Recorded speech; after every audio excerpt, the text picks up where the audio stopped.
मुसळधार पावसामुळे अनेक गावांचा संपर्क तुटला. उपजिल्हाधिकारी स्वाती दाभाडे यांच्या नेतृत्वाखाली मदतकार्य जोमात. नमस्कार, इंद्रधनुष्य टाइम्समध्ये आपलं स्वागत आहे. श्री गणरायाच्या आगमनासोबतच धर्माबाद तालुक्यात पावसाचे जोरदार आगमन झाले आहे.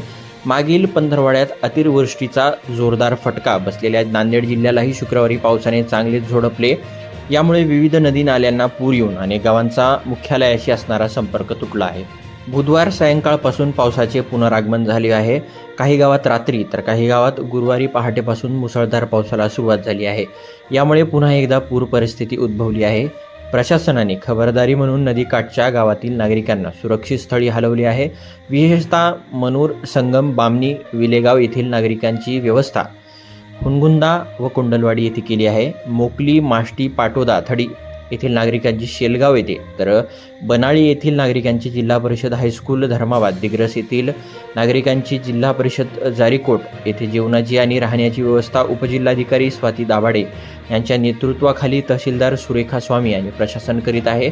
1 महिन्याच्या बाळाला बोटीतून सुरक्षितपणे ठिकाणी स्वतः उपजिल्हाधिकारी स्वाती दाभाडे, मंडळाधिकारी गोपिनवार यांनी हलवले आहे. त्यामुळे त्यांचे सर्वत्र कौतुक होत आहे. तालुक्यात अतिवृष्टीमुळे जनजीवन विस्कळीत झाले आहे.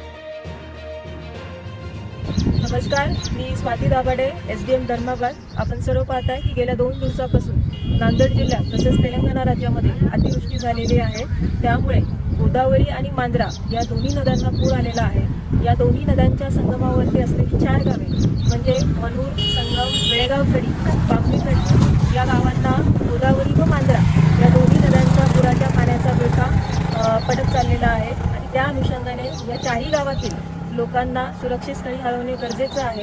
आणि त्या अनुषंगाने प्रशासनातर्फे मी या 4ही गावातील नागरिकांना आव्हान करते की आपण सुरक्षित स्थळी हलायचं आहे.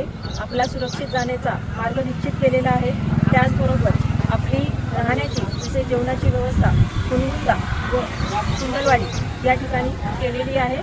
तरी सर्व नागरिकांना मी आव्हान करते की आपण तात्काळ सुरक्षित स्थळी जायचे आहे. धन्यवाद.